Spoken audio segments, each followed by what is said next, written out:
Hi, I'm Dr. Mila Brujic, and thank you for joining us on this episode of the OI Show, where we're talking to Adam Ramsey about the new age of prescribing contact lenses.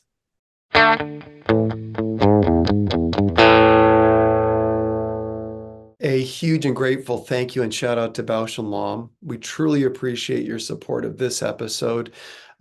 Bausch & Lomb does offer a full line of daily disposable lenses, and we thank you for your support and encouraging conversation around soft contact lenses. Welcome, everybody. Dr. Adam Ramsey, thank you for being on the show. Adam, a good friend of mine. Our encounters have always been enriched with just what I would consider enlightening perspectives from you, Adam. But for those that don't maybe have a familiarity with you, don't know what practice setting you're in, can you share with the audience a little bit about yourself, where you went to school, where you graduated, and where you're currently practicing right now and what your practice situation is? Well, thanks for having me. I've made it when I get to this podcast. I've been listening to you guys for a while, but now I actually get on the show, so I appreciate it.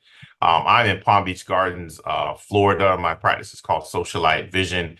I am in a high-end boutique kind of area. We do glasses, contacts, dry eye, headache management, and all the above.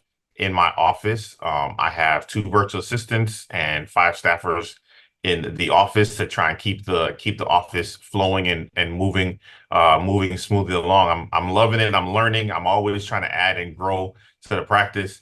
I tell the reps when they come in, if you didn't come to me first, I don't want the equipment. So when you tell me, oh, so and so has it already, I say, well, that was your first mistake because you let somebody else get it before me, or you tried to sell it to me. You tried to sell it to them before me. So yeah, keep it moving. But I like to get the first stuff. I like to be like that. It helps me keep cutting edge, and my patients expect that they're going to get the latest and greatest when they come to my office. That's what I appreciate from you. And I got a better sense of this when we were communicating because, there are certainly people that always thrive for what's new. How am I going to improve things? And there are people that do that extremely well clinically. Then there are people who say, what's new? How am I going to improve my business? How am I going to change that needle just a little bit? And you are that perfect blend of both of those. You're constantly striving for what's clinically best and how am I going to make sure that I'm creating the best value for the patients. And that brings us to today's discussion with this contact lenses. And I think right now, I don't think there's an argument. I think every single clinician would say that if you were to just take every single option that we have with contact lenses, assuming we have a healthy cornea that we're fitting and it requires refractive correction, and we're placing them into contact lenses, I think everybody would say that, yeah, daily disposable lenses is the best option for them.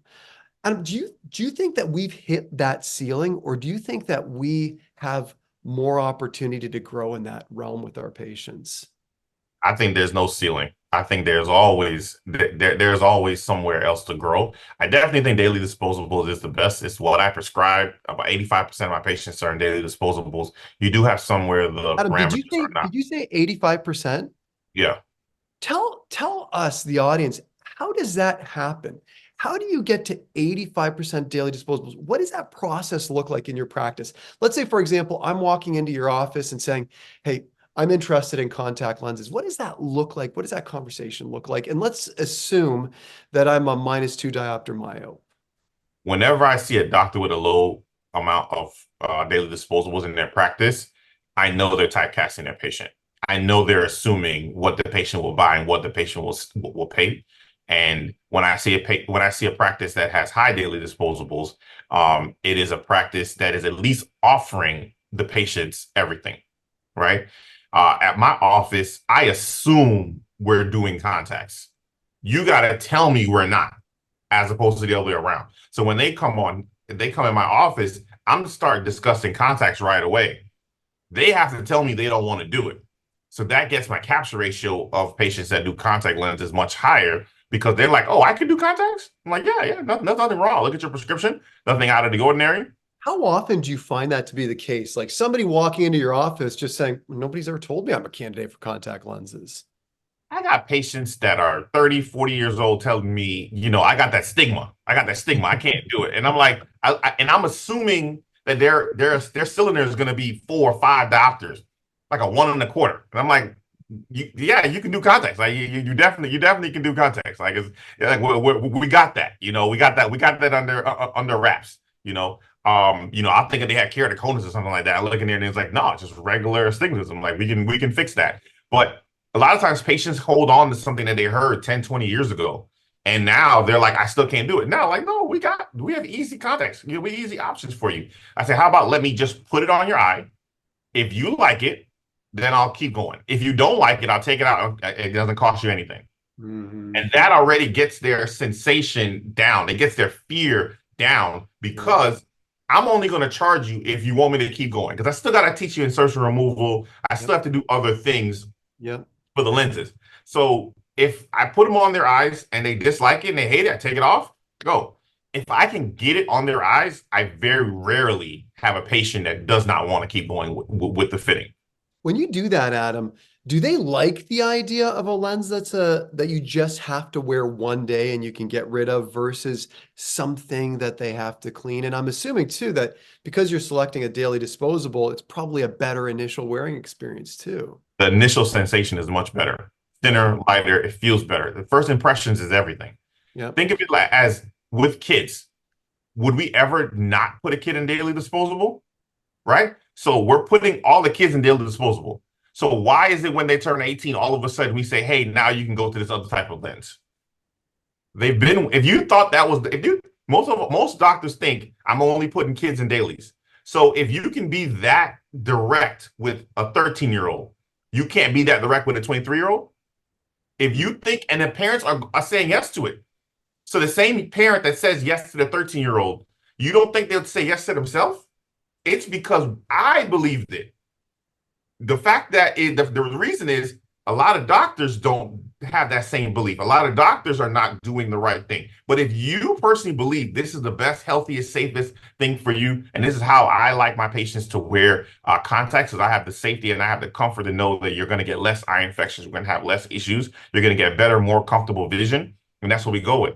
At my office, that's what we start with. When I go and speak to doctors, I ask them, who wears contacts? Half the room raises their hand. Do you wear daily disposable lenses? Yes. So if you wear it for you, why don't you at least offer it to your own patients? Right. And I'm not saying every single patient. Once in a while, you do have a patient that doesn't need it, doesn't want it, whatever. Okay. But anybody who I see has less than 50% daily disposables, they're typecasting their patient. They're deciding what the patient will pay before. They have a little issue with rejection. Some people can't take, somebody saying no, so they go to the low hanging fruit of let me just get them this lens that's inexpensive. But there's a cost to daily disposables. With my patients when they come in, I ask them, and I had a patient today, and I asked them, I said, so you told me what kind of lens they wore, was a monthly lens. And then I said, what kind of solution were you wearing with the contacts? And this is my girl math. So and I give you the story behind this. My wife likes to watch these TikTok videos, and they have a thing about girl math. And with girl math, it's a way where the item becomes free. However you spin it to make it free. So she feels like if I buy an item, then I return said item, whatever else I buy with the credit is a free.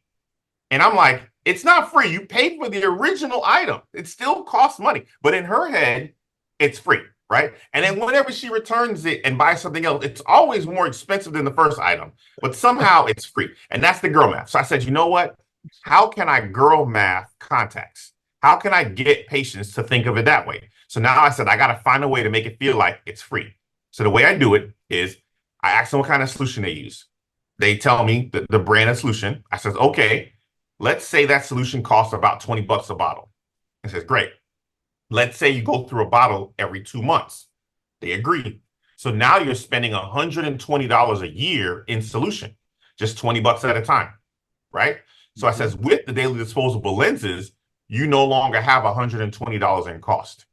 And they're like, okay, so I said, if I can get the cost of a monthly and a daily to be about the same, would you like to get into a daily disposable lens?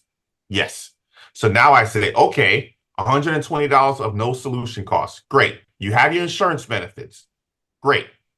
Then I have a contact lens. You're going to get $300 back in 3 days.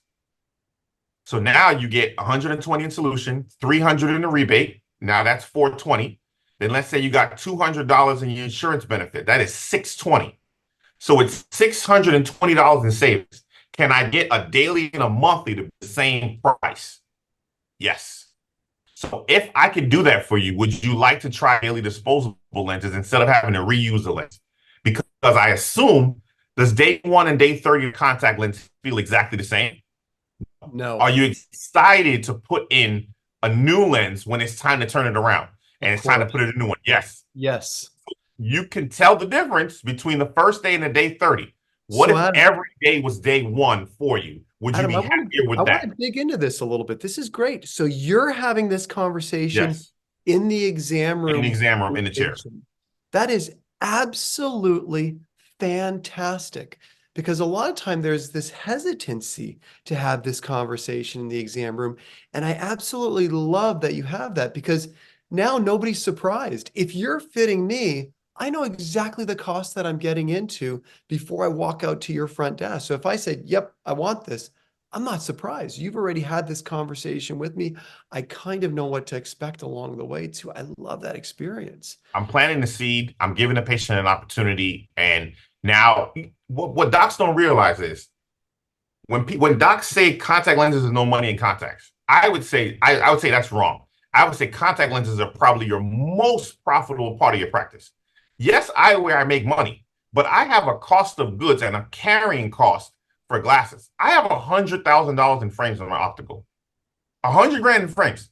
That's sitting on the wall day in and day out. The contacts in the back have no cost to me. So Mhm. every single time I order the contacts, like my bill sometimes there's 15 to 20 grand a month in contact lenses, right? Mhm. But I have already collected the money for that. Sometimes with the glasses, I haven't gotten all my money yet. So Mhm. the contacts, I have no cost and the patient is coming back annually. I sell a lot of glasses, which is great. But when they come back the next year and the glasses they can see good out of and they haven't broken because the frames I spent are too good. That's the problem. I need to be selling some cheaper frames because the ones I'm selling are too good. They can wear them 3, 4 years and just change the lenses. And they're like, these things are rocks. These are great. I'm like, man, I need to start selling some cheap stuff. But with the contacts, they have to come back every year. They're going to run out. You know, daily disposables, patients come back at 14 months, Yeah. right? Monthlies, the patients could be 18 to 20 months Yeah. before a patient to actually come back for their appointment because they're wearing that monthly for 6 weeks. They're wearing the 2 week lens for a month. So Adam, I want to dig into something else too here because we're talking predominantly about the spherical lens. Um, let's talk about the astigmatism patient. And you mentioned this earlier, the patient who comes in who feels like, well, I can't wear contact lenses. I was told that 20 years ago, or I was told that 2 years ago by somebody who just didn't kind of want to do it. Do you find two questions? Do you find that contemporary astigmatism correcting lens options and daily disposable materials are functioning the way that you would expect? And what's typically the minimum amount of astigmatism that you'll reach for to correct for in these patients? I'm correcting anybody. You got to think if you don't correct the minus 75 or even a minus 50, sometimes a patient in a minus 50 does well. Because think about minus 50 to zero or minus 50 to 75, it's closer to go to 75. So I have some patients that I may put them in a minus 75 astigmatism lens when they're giving me some glare and halo complaints and they're giving me because you got some uncorrected cylinder that's not corrected for there. The way I do it, and this is just my little trick, is if I'm doing contacts with the patient, I'll do the refraction and the anterior seg first. Then I will put the contacts on the patient. Then I will go and pull up all my bells and whistles toys that I have in the office. And I'm showing them visual fields and OCTs and Neuralens and anterior seg pictures and all the other stuff. And then I check their vision in the contacts. Because now I'm allowing the lens to settle and they don't even realize they're waiting. So that's been my trick to change the order. If they're doing glasses, then I'll do the computer first and then I'll go do the refraction. But if they're doing contacts, I do the refraction first. Then Adam, I grab the contacts, put it on. Then I go to the computer, do all the stuff, type all the stuff up, blah, blah, blah. Then I check to see their vision. And by that point, the lens has settled and I get less pushback from the patient because sometimes patients are expecting too much too quickly from the lens. And then you start changing them or taking them out of it and they're complaining and blah, blah. And if that lens is not settled appropriately, you're going to feel the edge a lot more. Once the lens settles, you don't feel the edge to the same degree. So changing the order around in which I present or talk to the patient has really helped in my capture ratio of those patients being happy with the lenses. Adam, you said that that was your trick. That's your strategy. That's an awesome strategy and absolutely love that. And you know what I love that you said too, with those low sill patients, the -50 sills. I love your strategy. I do the same thing. I literally, if somebody's sitting in my exam chair and they have their habitual lenses on, I say, do you prefer this? If they're wearing a spherical lens, they come in wearing a spherical lens. I say, and I measure a half diopter over fraction. I say, do you prefer your vision like this?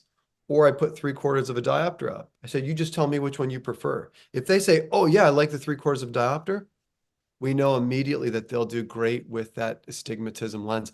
I love that too. It just innately allows that lens to physically settle on the eye.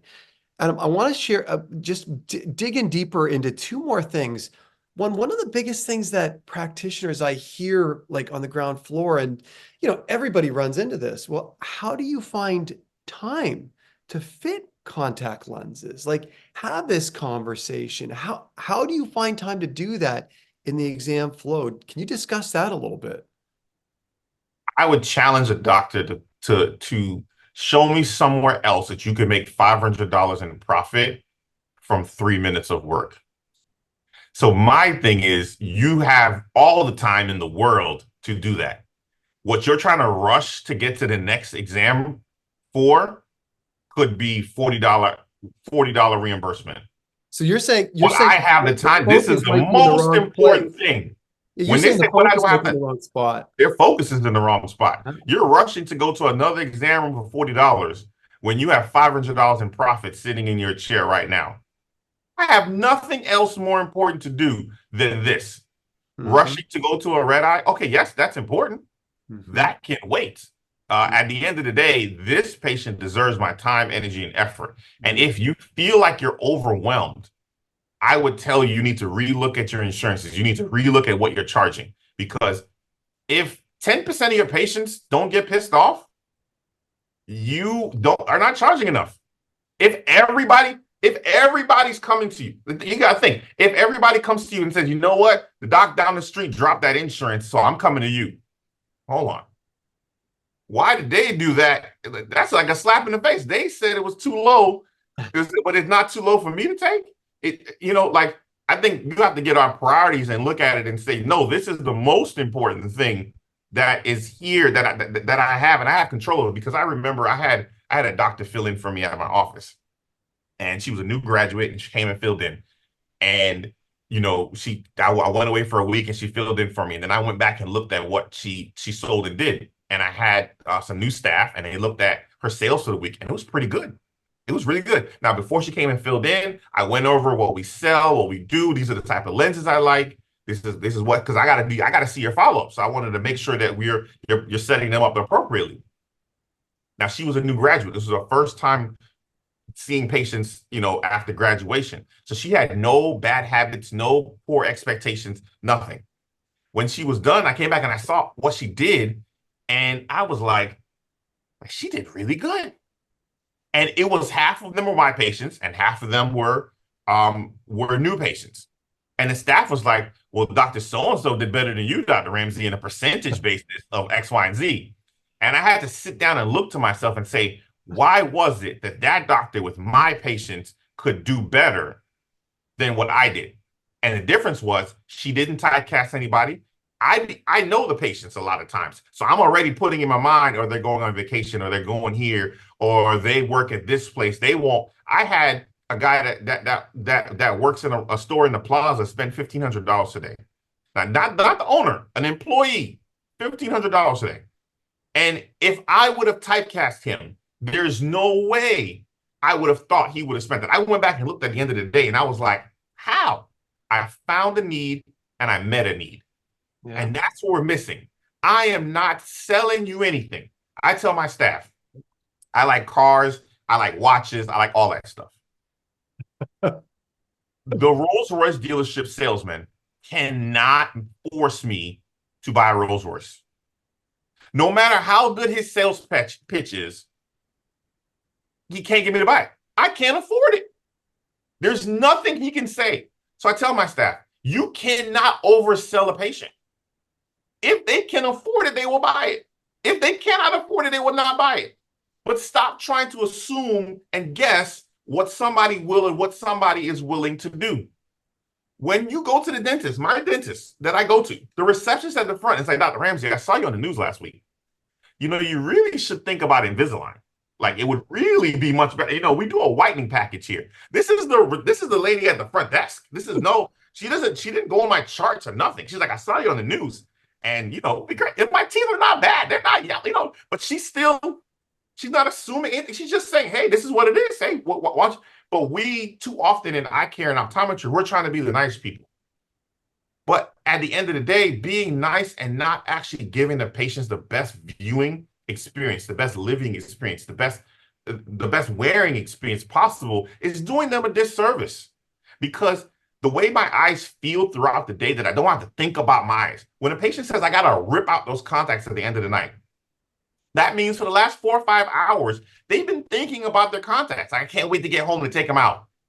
That is not how I want to live my day. I want to live my day thinking about the other stuff I got going on, not about my eyes, right? And I think too often in optometry that we try to be the nice guy. We try to not overcharge them. We're not overcharging. We're charging appropriately for the goods and services, and we're providing the patients with care that is appropriate to their needs. So I ask the patients, do your eyes burn, sting, or itch? Let me know. All right, they itch? Okay, here's my solution for itching. Here's my solution for burning. Do they feel sandy, gritty, or dry? Okay. Do you get any headaches, migraines, or vertigo? Those are my questions I asked at the beginning. Then all of a sudden I put them in the buckets and I say, okay, this is where we are. This is your issues. So now I don't send anybody anywhere to buy anything. I don't give out samples. I give out 0 samples. My wife and my family probably use more of the samples than anybody else. I sell everything in the office. Because why am I going to give you a sample to go give another store money? We sell anything and everything that you would need in the office. And I say, hey, you told me your eyes itch. Here's my solution. You told me your eyes feel sandy, gritty, or dry. Here's my solution. You told me you have headaches and migraines. Here's a solution. So now when my opticians or my receptionist or the technician is presenting the pricing and presenting the product to them, when I do my handoff in the exam room, I say, Mrs. Smith, I'm prescribing this treatment for you because you told me X, Y, and Z. Or I'm prescribing this treatment for you because we found this on this machine and I showed it to you. And this is the solution for that. Did I sell them or did I provide a need? You have a need. I have now met the need. It's up to the patient to then decide the value. Adam, this is what I love. This is what I love about what you said. And I can see this. You literally put together a plan to say, here's the services that I provide. And when you come in, there's unmet needs that exist here. And what I'm going to do is I'm going to provide you with the solutions for those unmet needs. And I'm going to be unbiased with the eyes that I have on you. And I'm going to give you what I feel are the best solutions. And then what you're going to do is you're going to tell me whether or not you want to proceed or not proceed with it. And I will share with you that this is probably one of those biggest like nuggets when it comes to lenses, contact lenses, and in particular, not prejudging people. And I'll tell you, I could sit here and talk to you for another hour. This was great. We'll definitely have you back on the show, my friend. It was just an honor and a pleasure. Thank you so much for being on the show, Adam. Truly appreciate you. Thanks for having me. Good. And thank you all for joining us on this episode of the Optometric Insights Show. Wow, what a conversation. Bausch and Lomb, thank you for fostering this conversation. And thank you for the support of this episode around daily disposable contact lenses and the discussion around the importance of soft contact lenses in our practices.